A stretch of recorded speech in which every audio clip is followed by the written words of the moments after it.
والصلاة والسلام على من أرسله رحمة للعالمين وعلى آله وأصحابه أجمعين. أما بعد فقد قال الله تعالى في شان حبيبه آمرا ومخبرا إن الله وملائكته يصلون على النبي يا أيها الذين آمنوا صلوا عليه وسلموا تسليما. اللهم صل على مولانا محمد وعلى آله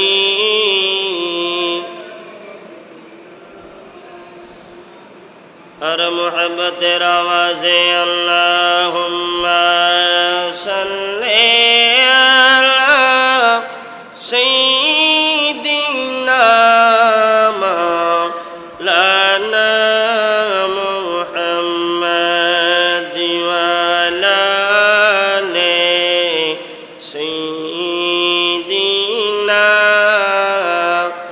मौलाना मुहम्मद अम्मी ज़ादा शाह मर्दा हज़रती शेरे खुदा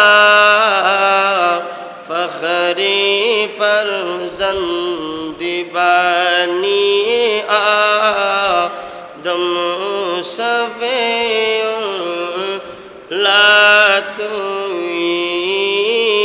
अल्लाहुम्मा सल्ली अला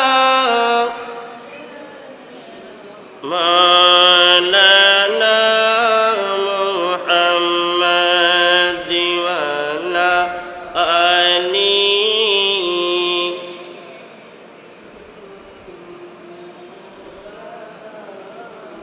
खुश रबिया ची लगे ना सरवरिया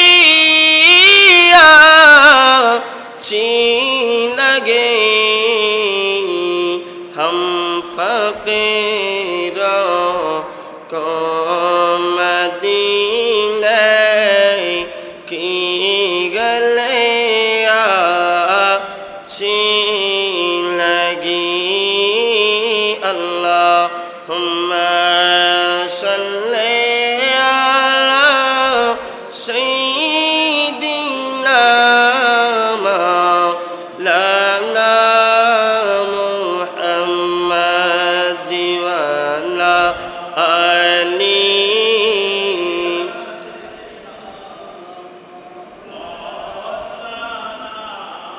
सलातुम या रसूलल्लाह अलैकुम खुद खुदा के ताब सुनो फिर भी तुम गाफिलों मुमिनों वाजिब है तुम पर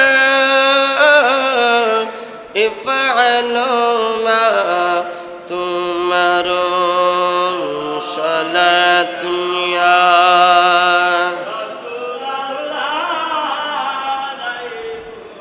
सलाम या हबीब अल्लाह आपकी पुरक़त ने मारा या नबी दिल हवा गम से दोबारा या नबी सलात या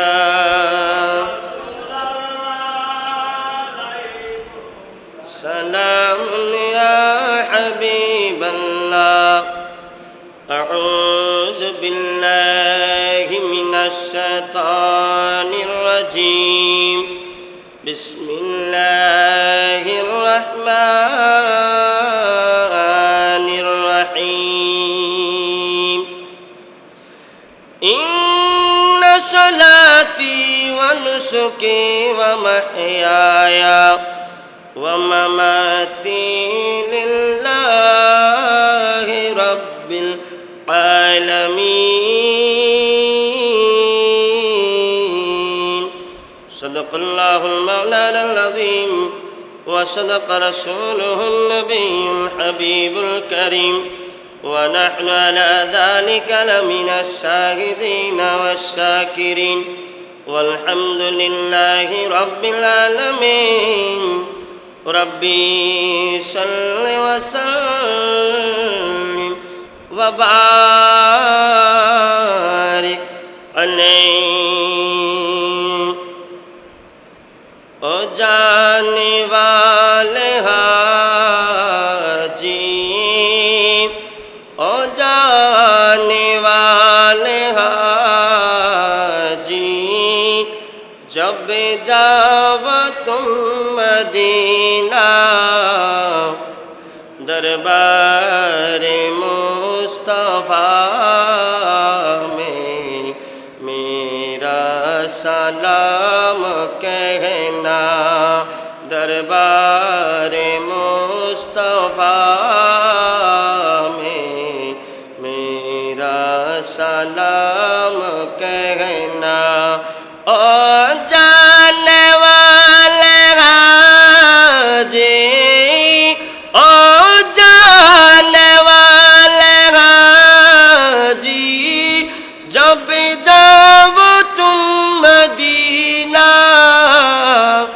दरबारी मुस्तफा में मेरा सलाम कहना दरबार मुस्तफा में मेरा सलाम कहना हो सामने तुम्हारे महबूब जलवा गर है हो सामने तुम्हारे महबूब जलवा गर है महबूब जलवा गर है सबको झुका झुका कर सर को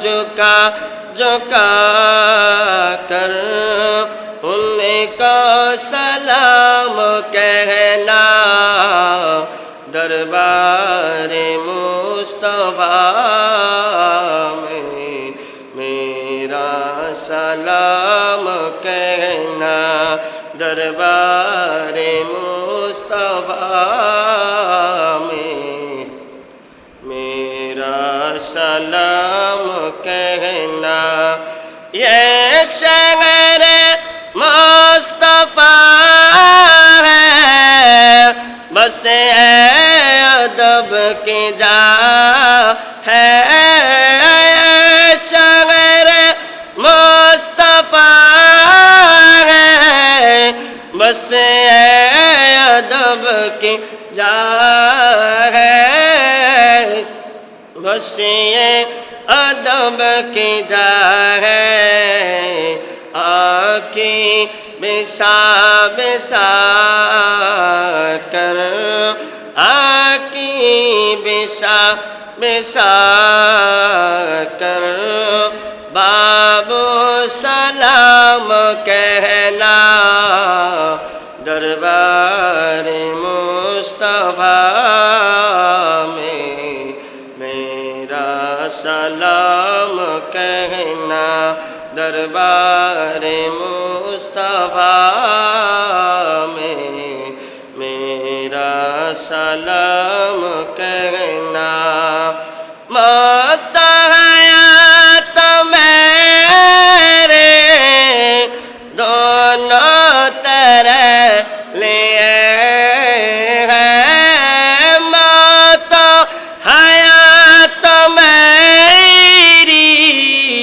दोनों तरह लिए हैं दोनों तरह लिए हैं सब जब भी मौत मेरे आए जब भी मौत मेरे आए तो हर सामने मदीना दरबार मुस्तफा में मेरा सलाम कहना दरबार मुस्तफा में मेरा सलाम कहना ओ जाने वाले जब जाओ तुम मदीना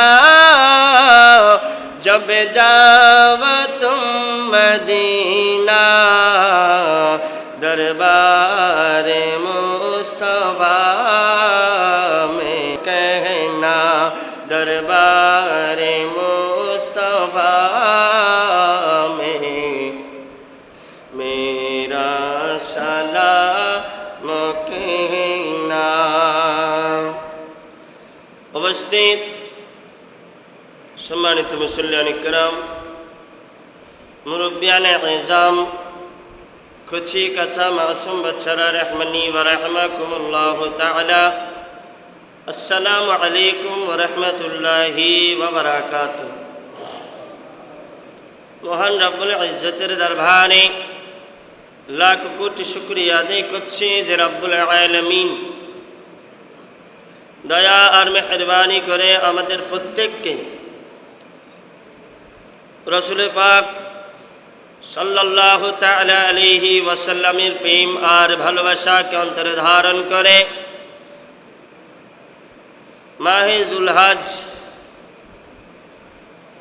এর প্রথম জুমা আল্লাহর হানে কাবার শাকা মসজিদে এসে আদায় করার যে তৌফিক দান করেছেন সেটার শুকরিয়া আদাতে একবার উচ্চস্বরে বলুন আলহামদুলিল্লাহ সাথে সাথে লাখ কোটি দরুদ এবং সালামের হাদিয়া প্রেরণ করছি আকায়ে নামদার তাজদার মদিনা রহমত কা খজিনা সুর কলব সিনা রহমতাল লিল আলামিন নবী মুহাম্মদুর রাসূলুল্লাহ সাল্লাল্লাহু তাআলা আলাইহি ওয়াসাল্লামের দরবারে মুআজ্জিজ হাজরিন আমরা এমন একটি মাসে জুমার নামাজ পড়ার জন্য মসজিদে উপস্থিত হয়েছি যেটা শুরুল হরমের অন্যতম মাস যে মাসের মধ্যে ঈদুল আযহা রয়েছেন যে মাসের মধ্যে কুরবানি রয়েছেন যে মাসের মধ্যে বছরে 5টি রাত আল্লাহর রাসূল আমাদেরকে নির্ধারণ করে দিয়েছেন সেই রকম একটি রাত রয়েছেন আল্লাহ আমাদের এই জুমার আশাকে লাইলাতুল উদহিয়া উসিলায় আল্লাহ পাক রব্বুল আলামিন কবুল করে নিক সকলে বলুন আমিন কুরবান এমন একটি আমল বান্দার জন্য যে কুরবানের মধ্যে অর্থের প্রয়োজন আছে যখন কুরবান এটা ইসলামী শরীয়তের মধ্যে একটি মৌলিক ইবাদত হিসেবে গণ্য হয়েছেন। আদমুস সাবিল্লাহ হতে এই পর্যন্ত কিয়ামত কায়েম হওয়া পর্যন্ত এই কোরবানির ধারাবাহিকতা ছিল, আছে, থাকবে। সাহাবায়ে কেরাম একদিন আমার রাসূল থেকে জিজ্ঞেস করলেন, এই হাদিস কানা সহিহ বুখারীর মধ্যে আছে, মিশকাতুল মাসাবি শরীফের মধ্যে এই হাদিস কানা আছে। আমার রাসূল থেকে জিজ্ঞেস করলেন, ইয়া রাসূলুল্লাহ মাল উদহিয়া, কুরবান কি? আমরা যে টাকা পয়সা খরচ করে কুরবান দিতেছি, কুরবানটা আসলে কি সেটা আমাদেরকে একটু বর্ণনা দিন, একটু জোরে বলুন সুবহানাল্লাহ। তখন আমার রাসূল বললেন, কুরবানটা হলো তোমাদের পিতা হযরতে ইব্রাহিম আলাইহিস সালাতু ওয়াস সালামের সুন্নাত। একটু জোরে বলুন সুবহানাল্লাহ। তখন সাহাবায়ে কেরাম পুনরায় আমার রাসূল থেকে জিজ্ঞেস করলেন, ইয়া রাসূলুল্লাহ, কুরবানিটা ইব্রাহিম আলাইহিস সালামের সুন্নাত সেটা বুঝলাম, সেটা যদি আমরা করি, কুরবানি যদি আমরা দিই, তাহলে আমাদের লাভটা কি, আমাদের কি উপকার আছেন এই কুরবানির মধ্যে? তখন আমার রাসূল বললেন, ও আমার সাহাবায়ে কেরাম, যে বান্দা খুলুসিয়ত নিয়ে হালাল টাকা দিয়ে নিজেকে প্রতিষ্ঠিত করে যখন হালাল পশু জবাই করে কুরবানি দিবেন, তখন ওই পশুর গায়ের মধ্যে যতটুকু লোম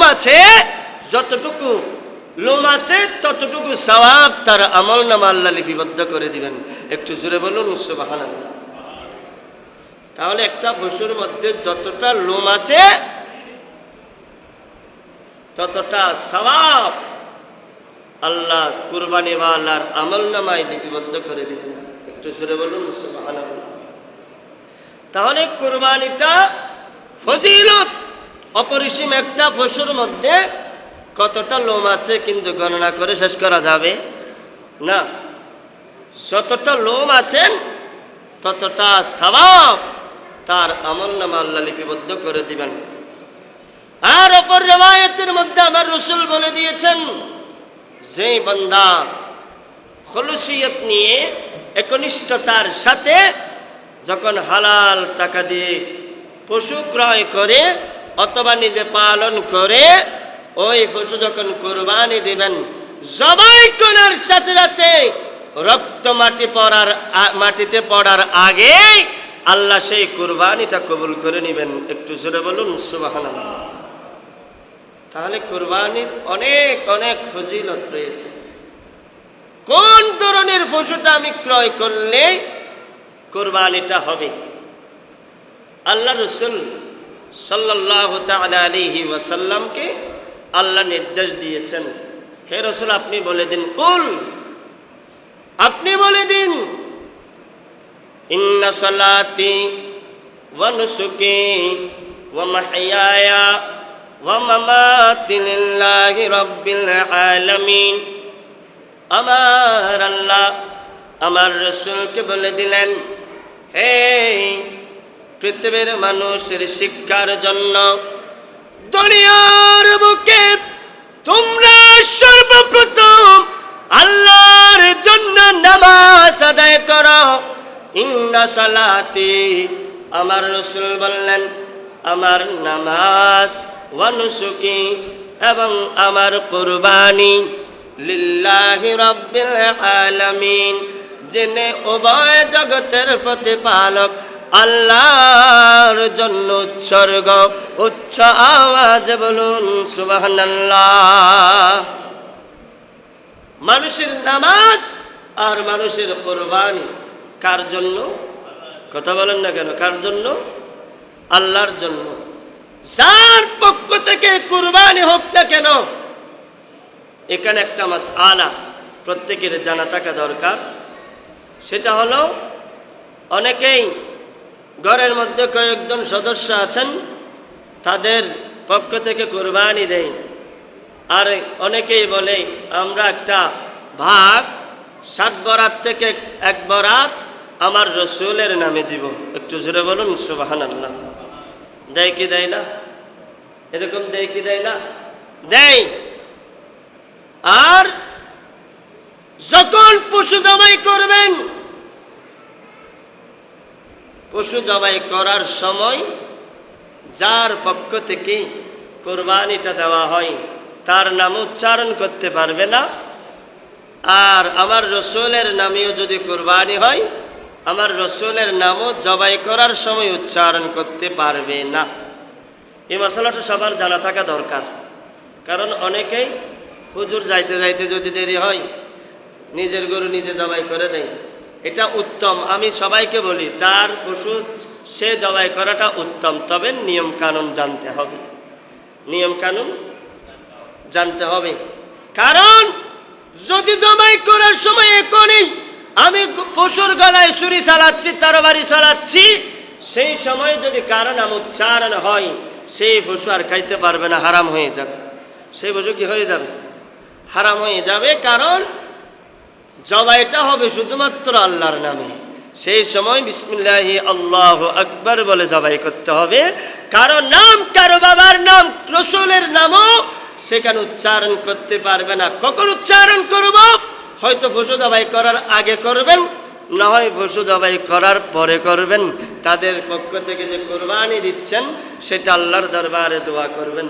আল্লাহ প্রত্যেককে বুঝার সে তৌফিক দান করুক। সকলে বলুন আমিন। আল্লাহুম্মা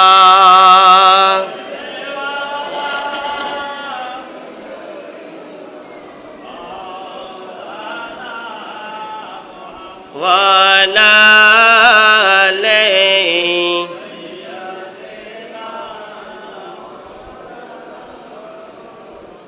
তাহলে খেয়াল করুন, আমি সর্বপ্রথম পশুটা কিরকম ক্রয় করব? বিশেষ করে যার উপর নেশাবের মালিক হয়েছেন, যার উপর কুরবানি ওয়াজিব হয়েছে, সেই বান্দা পশুটা ক্রয় করার সময় প্রথমে হালাল টাকা দিয়ে করতে হবে। কি টাকা দিয়ে? হালাল টাকা দিয়ে। সে জানে আমার এই টাকার মধ্যে এক পয়সা হারামের টাকা নাই। সেই টাকা দিয়ে যখন আপনি পশু ক্রয় করবেন, সেই কোরবানি আল্লাহর দরবারে কবুল হবে। সেই কোরবানি আল্লাহর দরবারে কবুল হবে। দ্বিতীয় নম্বরে, পশুটা আপনি দেখবেন ক্রয় করার সময় সেই পশুর মধ্যে কোনো ত্রুটি আছে কিনা। সেই ত্রুটির কারণে কুরবানি জায়েজ হয় না। নাসাঈ শরীফের হাদিস আমার রাসূল ঘোষণা দিলেন, উম্মত কয়েকটি কারণে পশু কুরবানি জায়েজ হয় না। সেখান থেকে একটা হলো রোগাক্রান্ত। অনেক পশু আছে রোগ আক্রান্ত, নাই জ্বর উঠে, ডায়রিয়া হয়, পশুর থেকেও ডায়রিয়া হয়। এমন রোগাক্রান্ত হয়েছে যেই পশু তার গোয়ালঘর থেকে যেখানে জবাই করবে সেখান পর্যন্ত হেঁটে যেতে পারে না। সেখান পর্যন্ত কি হেঁটে যেতে পারে না। ওই রকম পশু দিয়ে কুরবানি দেওয়া জায়েজ নেই, কুরবানি দিলে হবে না। দ্বিতীয় নম্বরে, যদি পশু অন্ধ হয়, পশু কি হয়? অন্ধ, আঁধা। পশু যখন অন্ধ হয়, সেই পশু দিয়ে কুরবানি করা জায়েজ নেই। এমনি হালাল, আপনি বিবাহের অনুষ্ঠানে মেজবানিতে পশুটা জবাই করে খাইতে পারবেন, কোনো সমস্যা নেই।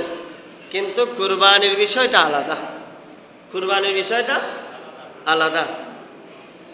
আর তৃতীয় নম্বরে, যদি কান কাটা হয়, কান আছে না, পশুর কান আছে না, কান যদি অর্ধেকের বেশি কাটা হলে সেই পশু দিয়ে কুরবানি করা জায়েজ নেই। দেখা যাচ্ছে না অর্ধেকের চাইতে কম, তাহলে সেটা দিয়ে কুরবানি দেওয়া জায়েজ। চতুর্থ নম্বরে, যদি পশুটা ল্যাং হয়, ফাঁকটা ভাঙা, এরকম আছে না, মানে অ্যাক্সিডেন্টের কারণে ফাঁকটা ভেঙে গেছে, সেই পশুটা যদি অন্ততপক্ষে কষ্ট হলেও হেঁটে হেঁটে যেখানে জবাই করবে সেখানে যাইতে পারে, তাহলে সেই পশু দিয়ে কুরবানি জায়েজ, অন্যথায় জায়েজ হবে না। অন্যথায় কি হবে না?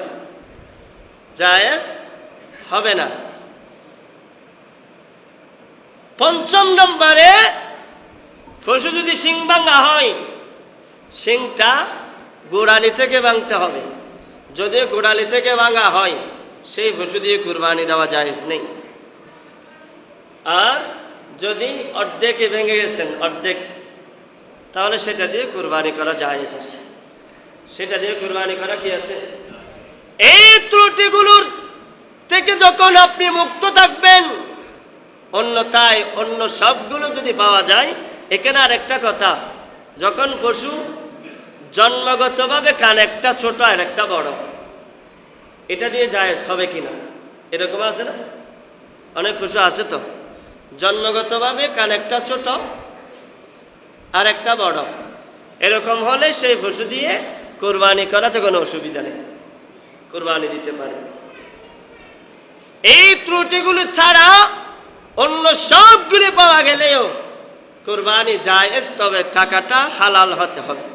এক নম্বরে, আপনি যে পয়সা দিয়ে পশু ক্রয় করবেন, যে টাকা দিয়ে কুরবানির পশু ক্রয় করবেন, সেই টাকাটা হালাল হতে হবে।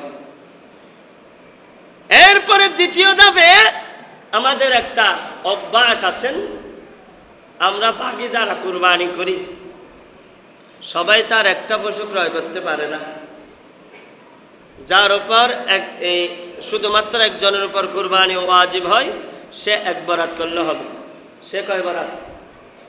এক বরাত করলে তার কুরবানির হক, তার কুরবানির ওয়াজিব আদায় হয়ে যাবেন।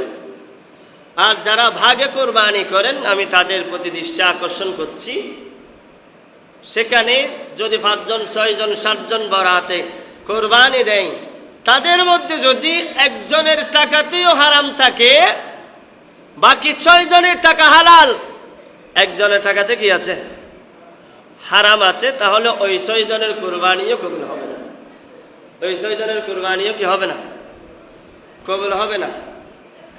এই জন্য আপনার হালাল টাকা দিয়ে একটা ছাগল হলেও ক্রয় করে আপনি জবাই করে কুরবানি দিবেন, সেটা আল্লাহর দরবারে কবুল হবে। একটু জোরে বলুন সুবহানাল্লাহ। সাল্লাতুন ইয়া রাসূলুল্লাহ আলাইকুম। গভীর মনোযোগ চাই। আমার রাসূল ঘোষণা দিয়ে দিলেন, উম্মত, পশু ক্রয় করার সময় তুমি বয়স সীমা নির্ধারণ করে পশু ক্রয় করবা। ওই পশুর বয়স, গরু মহিষ উট হলে তাদের আলাদা মাসআলা, আর ছাগল বেড়া ডুম্বা হলে তাদের আলাদা মাসআলা। ছাগল বেড়া ডুম্বা বয়স সীমা 1 বছর হতে হবে। বয়স সীমা কয় বছর? 1 বছর হতে হবে। কারণ বয়স সীমা 1 বছর। এখানে আর একটা কথা মনে রাখা দরকার আমাদের। আমি বাজার থেকে একটা ছাগল ক্রয় করলাম অথবা গরু ক্রয় করলাম, গরুটার বয়স কত হয়েছে সেটা আমি জানি না। যিনি কিনতেছেন সে তো জানে না গরুর বয়স কত হয়েছে। যিনি বিক্রেতা আছেন, যিনি পশুটা বিক্রি করবে, উনি বলছেন ওনার বয়স ছাগল হলে 1 বছর হয়েছে। তাহলে তার কথার উপর ভিত্তি করে আপনি ক্রয় করে নিয়ে আসছেন, তখন সেই সময় সেই 1 বছর থেকে বয়স কিছু কম হলেও কুরবানি হয়ে যাবে। কারণ ক্রয় করার সময় তুমি জানো না যে সেটার বয়স কত হয়েছে। এমনি দেখতে শুনতে ওই ছাগলটা হৃষ্টপুষ্ট 1 বছর বয়স হয়েছে মনে হচ্ছে, তখন তোমার কুরবানি কবুল হবে, তোমার কুরবানি দেওয়া জায়েজ। আল্লাহ প্রত্যেককে আমল করার তৌফিক দান করুক, সকলে বলুন আমিন। আর গরুর ক্ষেত্রেও সেম মাসআলা। আর দেখা যাচ্ছে আমরা গরু ক্রয় করার জন্য গেলাম, কুরবানির বিষয়টা হলো চোখের সুন্দর। কুরবানির বিষয়টা কি? চোখের সুন্দর। সেই চোখের সুন্দরের ভিতরে যদি 1 মণ 50,000 টাকা ভরেও কোনো দুঃখ নেই। যদি সেখান থেকে চোখের সুন্দরের ভেতরে আপনার কিনাটা আপনি জিতে গেলেন, আপনার গরু 1 মণে 20,000 টাকা ভরছেন, সেটাতেও কোনো অসুবিধা নেই, কারণ আপনার চোখের সুন্দর দিয়ে আপনি পশু ক্রয় করেছেন। যদি ক্রয় করার আগেই আপনি কিয়াস করেন এটাতে কয় মন হবে, তাহলে সেই পশু কোরবানি দেওয়া মাকরুহ। সেই পশু কোরবানি দেওয়া কি মাকরুহ। মাকরুহ যদি আপনি বারবার করেন মাকরুহ তাহারিমা হয়ে যাবে। তখন সেই পশু দিয়ে পর্যায়ক্রমে গিয়ে পশুটা কোরবানি দেওয়া জায়েজ হবে না। এই জন্য শায়ের খুব সুন্দর করে বলেন, ছাগল বেড়া গরমারেশ দাও যত করে বানে ডুম্বা ওট, নেয়ত যদি শুদ্ধ না হয় যতই করবে সবই ঝুট। তার মানে আপনি যত কোরবানি দেখ না কেন, নিয়ত যদি আপনার শুদ্ধ না হয় সব মিথ্যা হয়ে যাবে, সেটা আল্লাহর দরবারে কবুল হবে না। ছাগল বেড়া গরমারেশ দাও যত কোরবানি ডুম্বা ওট, নিয়ত যদি শুদ্ধ না হয় যতই করবে সবই জোট। নিয়ত যদি শুদ্ধ না হয় যতই করবে সবই জোট। নিয়তের গরমিল করলে তোমার, নিয়তের গরমিল করলে তোমার কবুল করবে না রহমান। নিশা পরিমাণ সম্পদের মালিক হও যদি তবে কর কুরবান, হও যদি তবে কর কুরবান। চাও যদি আল্লাহর খুশি রাজি, চাও যদি আল্লাহর মেহেরবান। নিসাব পরিমাণ সম্পদের মালিক হও যদি তবে কর কুরবান, হও যদি তবে কর কুরবান। সালাত মিয়া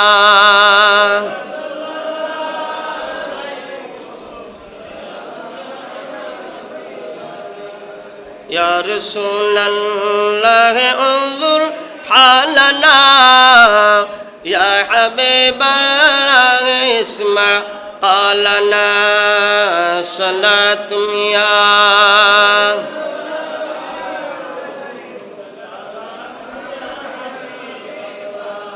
গভীর মনোযোগ চাই। পশু ক্রয় করে নিয়ে আসলাম, এখন ঘরের মধ্যে পশু নিয়ে আসছি। যখন কোরবানির দিন হয়, কোরবানির নামাজের আগে পশু জমাই দিলে সেই পশুটা কোরবানি হবে না, সেই কোরবানিটা জায়েজ নাই। ঈদের নামাজের আগে পশু কোরবানি দেওয়া জায়েজ নাই। ঈদের নামাজের পরে আপনি যখন পশু কোরবানি দিতে গেলেন, পশু কোরবানি দেওয়ার সময় 4টি লক কাটা যাওয়া জরুরি। পশু জবাই করার সময় 4টি লক কাটা যাওয়া জরুরি। সেখান থেকে ফুকাহায়ে কেরাম একটা রুখসত দিয়েছেন আপনাদেরকে, 4টি লক থেকে কমপক্ষে 3টে কাটা যেতে হবে। যদি 2টা কাটা গেছে না, 2টা কাটা যায় নাই, সেই সময় সেই পশুটা খাওয়া সম্পূর্ণ হারাম, সেই পশুটা আর খাওয়া জায়েজ নেই। সেই 4টি লোক কি কি? একটা হলো কণ্ঠনালী, আর একটা হলো খাদ্যনালী। কয়টা হলো? 2টা। আর 2টা দুই পাশের মোটা মোটা রগ, যেগুলো দিয়ে রক্ত প্রবাহিত হয়। গরু জবাই করার সময় এই মোটরের নালী দিয়ে পানি যায় মতো রক্ত বের হয় না? হয় কি হয় না? এই রগগুলি যদি কাটা না যায় তাহলে সেই পশু হালাল হবে না। সেই পশু কি হবে না? হালাল হবে না। দ্বিতীয় নম্বরে, পশু এই রগগুলি কাটা যাওয়ার জন্য আমি প্রয়োজনে 10 মিনিট ধরে ছুরি ফোঁসাইতে থাকবো আর কি, এরকম নিয়ত থাকতে পারে না মানুষের। কিন্তু আমার রাসূল ঘোষণা দিলেন, উম্মত তুমি ওই পশুকে কখনো কষ্ট দিতে পারবা না। ওই পশুকে তুমি রগ কাটা দেওয়ার জন্য যদি ফোঁসাইতে তার হাড়ের মধ্যে আঘাত হয়, সেটা তোমার জন্য ক্ষতিকর হবে। কারণ এই জন্য আমার রসুল ঘোষণা দিলেন, উম্মত পশু কুরবানির পশু জবাই দেওয়ার সময় তোমরা ধারালো ছুরি নিবা। ধারালো ছুরি নেওয়াটা সুন্নত। ধারালো ছুরি নেওয়াটা কি সুন্নত। আর পশু যখন বেল বাঁধলেন জবাই করার সময় পশুর মাথা কোন দিকে থাকবে একটু বলতে হবে কথাটা। পশুর মাথা থাকবে দক্ষিণ দিকে। পশুর মাথা কোন দিকে? দক্ষিণ দিকে। একজন মাথা ধরবে আর একজন পাগুলো পশ্চিম দিকে টেনে ধরবেন। কোন দিকে? পাগুলো পশ্চিম দিকে টেনে ধরবেন। এরপরে ওই জবাই করার সময় গর্দানে যতজন লাগে ততজন ধরবেন, যাতে পশু কিনা ভাই কষ্ট না পাই। এরপর জবাই করার সাথে সাথে পশুর সমস্ত পায়ের বাতটা খুলে দিতে হবে। পায়ের বাতটা কি দিতে হবে? খুলে দিতে হবে জবাই করার সাথে সাথে, যাতে ওনার ইচ্ছা মতো হাত পা গুলো নাড়িয়ে ছাড়িয়ে তার এই কুরবানিটা ভালো করে তার কুরবানিটার জীবনটা উৎসর্গ হয়, সেই দিকে খেয়াল রাখতে হবে প্রত্যেককে। আর জবাই করার পরে যে সমস্ত মানুষ এগুলো রেডি করবেন, ওই চামড়া সোলাইতে হবে, মাংস কাটতে হবে, এগুলো তো সবাই জানে না। কিছু মানুষ আমি বাহির থেকে ডাকলাম, ডাকার পরে তাদেরকে যে আমি এই গরু তৈরি করার জন্য ডাকলাম, তাকে উপযুক্ত কি দিতে হবে? পারিশ্রমিক দিতে হবে। যদি বলে না আমি উপযুক্ত পারিশ্রমিক মানে আমি তাকে একটু মাংস বাড়াই দিলাম আর কি, মাংস একটু, পারিশ্রমিক হিসেবে তাকে মাংস দেওয়া সম্পূর্ণ হারাম। পারিশ্রমিক হিসেবে তাকে মাংস দেওয়া সম্পূর্ণ হারাম। মাংস আপনি চাইলে তাকে গোটা গরু দিয়ে ফেলতে পারবেন, কোনো সমস্যা নাই, কিন্তু তার পারিশ্রমিক আলাদা দিতে হবে। তার পারিশ্রমিক কি আলাদা দিতে হবে। আর গরু জবাই করার আগে গরুর চামড়া বিক্রি করা না জায়েজ। গরু জবাই করার আগে গরুর চামড়া বিক্রি করা কি? এখন আর গরুর চামড়ার দাম নাই, এক সময় দাম ছিল, সেই সময় তো 2-3 দিন আগে দামাদামি হয়ে গেছে গরুর চামড়া, এরকম আছে না? আল্লাহ প্রত্যেককে বুঝার তৌফিক দান করুক, সকলে বলুন আমিন। মুআজ্জিজ হাজরিন, এরপরে গিয়ে আমার রসুল ঘোষণা দিলেন, উম্মত মুস্তাহাব হলো, সুন্নত হলো গরুর মাংস বা ছাগলের মাংস 3 বরাতে করা। কয় বরাত? 3 ভাগে ভাগ করা। আপনি যেটা পেয়েছেন সেটাকে 3 ভাগে ভাগ করা। সেটাকে 3 ভাগে ভাগ করে 1 ভাগ আপনার জন্য রেখে দিবেন, আর 1 ভাগ আপনার আত্মীয় স্বজনের জন্য রেখে দিবেন, আর 1 ভাগ পাড়া প্রতিবেশী যারা কোরবান করে নাই তাদেরকে বন্টন করে দিবেন। আপনার আত্মীয় স্বজন সবার চাইতে অধিক হকদার হলো আপনার প্রতিবেশী। আপনার কি প্রতিবেশী? কারণ আপনার বিভিন্ন সময়ে বিপদ আপদে লাগে কে?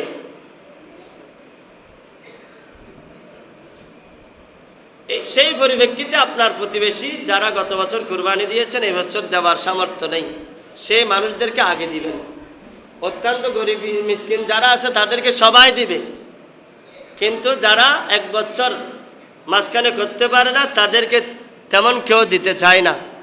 এই জন্য আপনারা যারা কুরবানি করবেন, উত্তম হলো যারা গত বছর কুরবানি দিতে পেরেছেন, এই বছর দিতে পারছেন না, তার সামর্থ্য নাই বিদায়, তাদেরকে মাংস আগে দিবেন।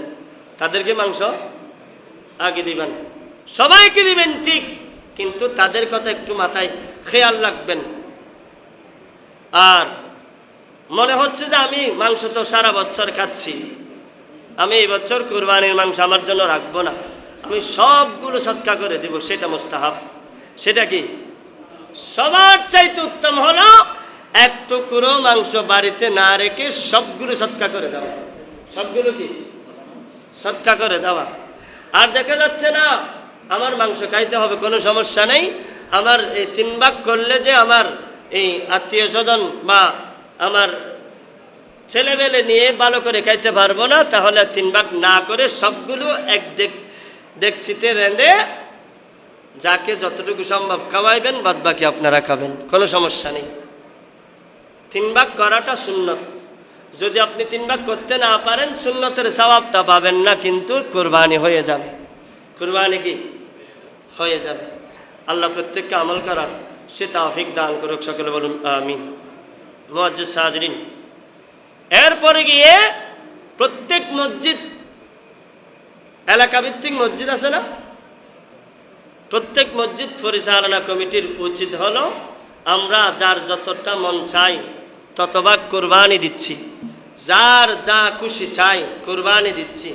খেয়াল করতে হবে আমরা যার পেছনে ইক্তেদা করছি সে কুরবানি দিচ্ছে কিনা, সে কুরবানি দিচ্ছে কিনা সেটা মুসল্লি এবং পরিচালনা কমিটির খেয়াল রাখা জরুরি। কারণ কুরবানের ফাজাইল শুনে সমস্ত এলাকার মানুষ কুরবানি দিতে ইচ্ছুক, কিন্তু সেই রকম কুরবানি অনেক অনেক ইমাম সাহেবরা দিতে পারছেন না, কারণ তাদের কাছে টাকা নেই, তাদের কাছে কি নেই। এই জন্য প্রত্যেক পরিচালনা কমিটির উচিত কবর নিয়ে একবার কোনো কুরবানি করতে পারে মতো ইমাম সাহেবকে আগে হাদিয়া দিয়ে দেওয়া, আগে কি দিয়ে দেওয়া, একবার হলেও কুরবানি দিতে পারে মতো কুরবানের আগে তাকে এই গোপনে হাদিয়াটা দিয়ে দেওয়া, হুজুরে এই টাকাগুলি দিয়ে আপনি একটা ছাগল হলেও ক্রয় করে আপনি কুরবানি দেন।